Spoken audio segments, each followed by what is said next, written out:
Hello, and welcome back to another match reaction where Nottingham Forest beat West Ham United 2-0 at the City Ground. I don't know, did anyone expect to win? Be honest, did you expect to win today? Um, by the way, that's not an excuse, I'm gonna go in a minute, just give me a second. But make sure to like the video and subscribe to the channel. We are trying to get to 500 subscribers before the end of the year, ideally. So share everywhere to someone who isn't subscribed if you are subscribed already. And yeah, let's get into it. Context: I was at work, so I didn't watch the game. Um, I've not even seen the goals. So whilst I'm doing this match reaction, what I'm gonna do is watch the highlights. Obviously, I can't show them. I'm gonna watch the highlights on YouTube. I've heard Calvin Phillips got sent off, 2 yellows. What a start to his West Ham career. Imagine we trigger that buy option still. That would be funny. Um, I think we're. I don't know anymore. And the reason why I don't know anymore is because are we allowed to complain still? The media said we're not allowed to. Simon Jordan said all we do is complain. Darren Bent and Rio Ferdinand are like, what do West Ham fans want? Alan Shearer said, look at the bigger picture. I don't know what that bigger picture is. We haven't won this year, so look at the bigger picture. We're shit. Gary Lineker instantly decided to come to Moyes' defence after we lost 6-0. What manager gets this kind of defence after losing 6-0? I will never know. Could you imagine if he wasn't British? Jesus Christ. And by the way, the new thing that I've seen today is we used to sack managers for relegation battles, so it's not like it's something like that. And it was just like insinuating that we used to just complain for worse. I'm just gonna mute my thing, and I'm about to watch the 3 minute highlights now. But I think I said in my match preview that it was going to be a draw or a loss. But let me look at this. Okay, so from what I can see, I heard Antonio started. So from what I can see, this lineup, Areola started. I've just paused it, by the way. Vladimir Sufal, Zuma again, Emerson. Don't know why Zuma and again have still started a game. They both should have been dropped, especially after that shit show at Arsenal or against Arsenal. Julian Alvarez, Calvin Phillips is coming for Suchek. Okay, Kudus is on the left. Bowen's back where he should be on the right, and Antonio's there. Obviously, Ward-Prowse, Ariana in goal. Okay, so Sufal decides to go down for no reason. What a save, Areola. Well done. So was Sufal actually hit in the face here? I don't even know. Let's have a look. Yeah, bruv, you gotta be stronger than that. You gotta be stronger than that. But yeah, Langer probably should have scored, but it was a great save by Areola. I'm just seeing the highlight. Nuno Tavares passed it to Hudson-Odoi. I know who scored, Hudson-Odoi and Awayani. Fucking hell, how's no one closing him down there? Another save by Areola and a complete mix-up in defence. Does anyone else think Nuno Espirito Santo still looks like a football player, by the way? He still looks like he should be playing. But, and put in the comments, by the way, as I said at the start, did you expect to win today? Oh, fucking hell. Well, Awayani spins again there. I mean, is anyone surprised that again is struggling with physical strikers? Well, not even just physical strikers, just with any type of footballer. This guy doesn't thrive in anything. Well, and what I will say to this is like, Awayani would have been offside anyway, but Emerson needs to get back to be in line with his defence because even if Awayani was slightly in front of Aged, he would have been onside anyway because Emerson was playing him on. Calvin Phillips got a second yellow. What was the challenge? Gibbs White exaggerates it, but it's reckless regard. I don't know what his first yellow was. Cornet was on the pitch. Well, he nearly gave away a penalty, apparently. The thing is, this is what happens. I've just seen, like, this has nothing to do with what the highlight actually is. But Cornet got the ball there, and I see players walking. I see Cornet looking up to the striker. This just means lump it up to the striker. Do you know what, Ariolo got away with that. Because I know that will be that won't be given. Ariolo got away with that, you know. Like, it's because was it Ryan Yates is offside. But Ariolo gets away with that, you know. He should be catching that. He should be catching that. They took Zuma off and put Souček on. Okay. Oh god, that's an awful goal. That's an awful goal to concede. Like, I don't know. To be honest, I don't know whose fault that is for the second goal. Let's have a look at that back. Nico Williams puts it into the box. It kind of just bobbles in. Johnson's probably too tight to Areola. That's just a mess. It's just three desks because no one's looking at who's in the box. Everyone's ball watching. And again, loses his battle again. He gets spun by Nico Williams. There again is awful, man. He's doing Issa Diop stuff. Fabian Balbuena wasn't even making these mistakes. Issa Diop was not making these mistakes. This is not an agenda. You're just saying how I see it. I'm sorry. I did. Luckily, I was at work. And I didn't have to watch this because I feel like I know what's gonna happen every time I watch us, and hopefully I'm working. Instead of watching the Brentford game next Monday, which is possible that I am working, when that game is being played. And I expect to lose to Brentford. I demand the win, but I know we're gonna lose. I know Ivan Toney's gonna dunk on us. I know they lost 4-1 today, but that's Liverpool. They will beat us at our ground for the third time in a row. Because they don't give a fuck. They are fearless, Brentford. They probably want to confirm 40 points and stuff like that. They probably want to get to 40 points eventually so they don't have to be in this relegation battle. And Forest are the exact same. And we've not beaten Brentford in the Premier League. So if we're looking to that game, that's going to be a struggle as well. But from the highlights alone, yeah, Forest looked like they deserved to win it. I didn't see one West Ham highlight, you know. I didn't even see a shot. So I don't know whether we had shots or... But Calvin Phillips has probably single-handedly cost his own place in the Euros. You never know with Southgate. The media are going to continue to defend boys. We haven't won this year.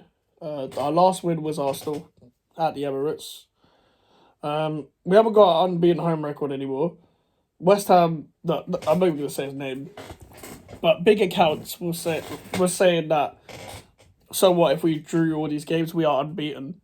Well, he said we are unbeaten, but we were winless at the time as well. Like, I don't know why accounts were genuinely trying to justify us drawing them 4 or 5 games in a row. We lost to Bristol City. We got battered by Arsenal, a team that we beat at their ground. Missed sitters against Brighton. Drew to Sheffield United. Just got like bum fingered by Man United. So what happens now? Where do we go from here?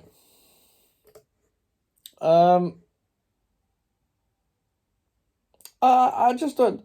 I'm not of the people that think this squad is that good either. If I'm being completely honest with you. I think this squad is... I feel like every window I say that we're 6 players, 7 players that we need. It feels like that every window. Or every part of the season. But I don't think this manager is helping himself at all. Now, I remember last season... Let's go back to last season quickly. We got battered by Newcastle 5-1.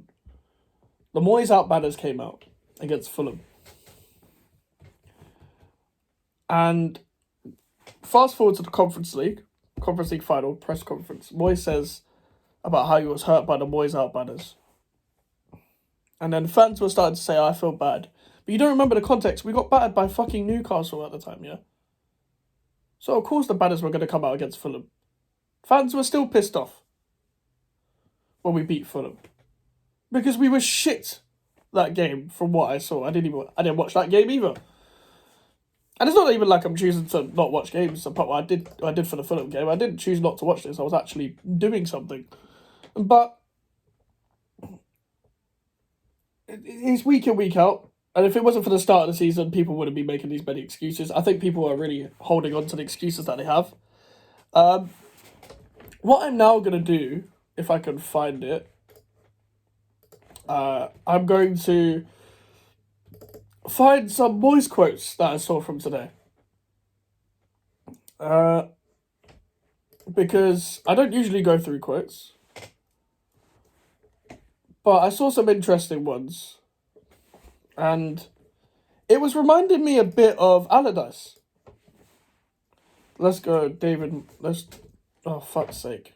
This computer, this Mac, is absolutely dog shit at times. Hold on, just give me a sec. David Moyes. Press conference.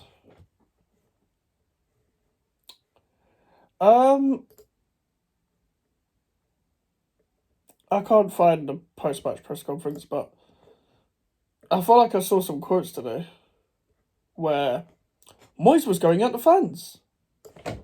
But we have to hear it in video.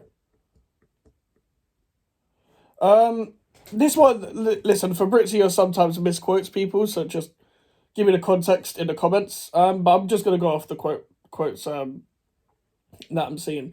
Maybe some fans want a change, or maybe they've had managers who excite them more, possibly.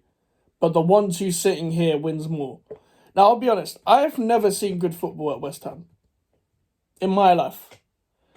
Because I didn't see John Lyall, I didn't see Ron Greenwood, I didn't even see Harry Redknapp. My era is Avram Grant to now.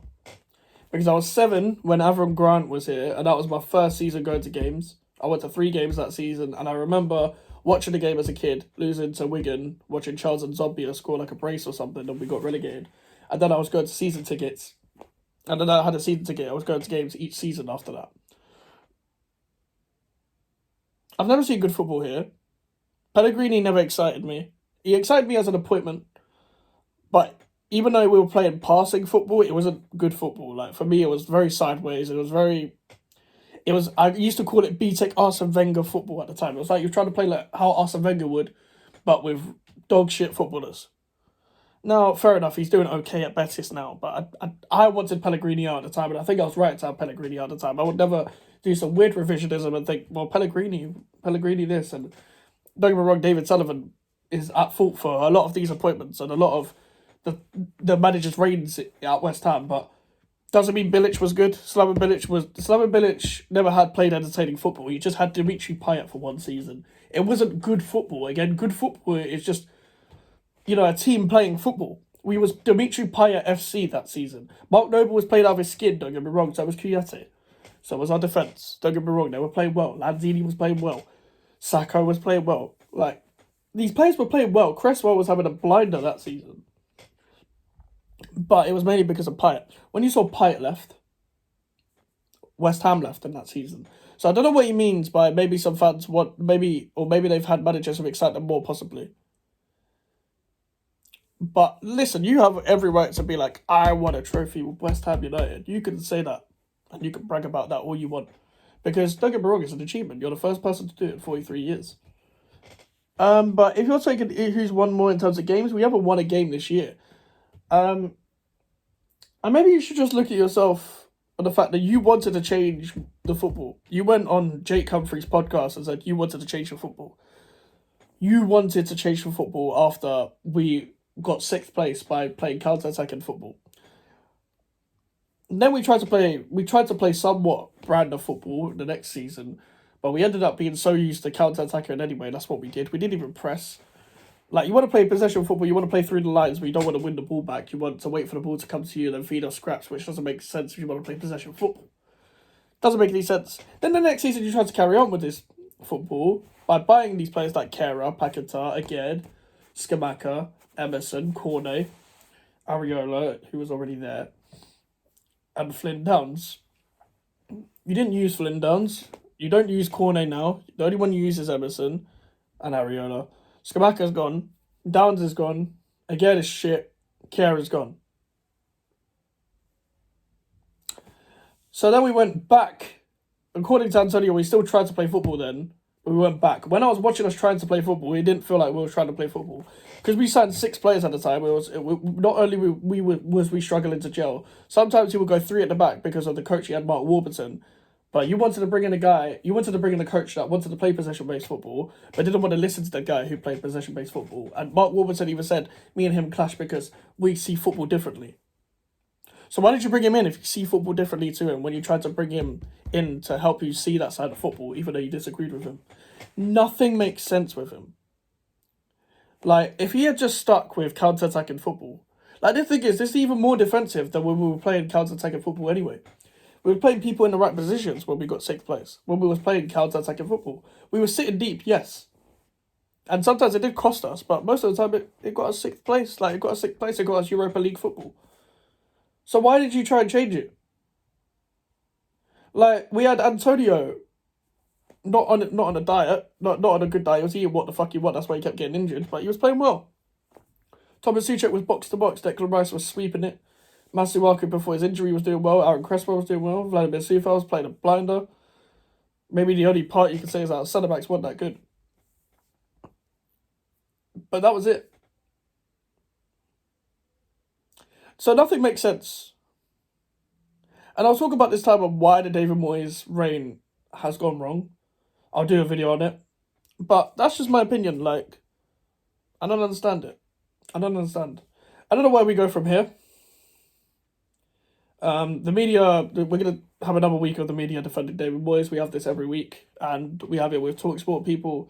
By the way, if you actually listen to TalkSport, don't call them. Not that I'm going to have an influence on this. I don't have a big enough platform for this. But don't call TalkSport trying to defend our club. Because the only reason why they're doing this is to wind you up. And they're out of touch with the game that is played in 2024. And they also have friends in the media. So there's no point you trying to defend the club by calling in. Obviously that ain't going to stop. People are still going to carry on to call in. But if you do watch TalkSport, don't bite. Just turn it off. If you're annoyed, just turn it off. Don't call back. Just quote tweet it. Just quote tweet. If you're annoyed, just quote tweet it. Or just comment. Leave a reply or something. Don't call them. Because it gives them content. Anyway, that is it. Sorry for the squeaky chair, but make sure to like the video, subscribe if you're new. My social medias are in the description if you want to follow me, and the email for the inquiries. I'll see you guys later. Goodbye.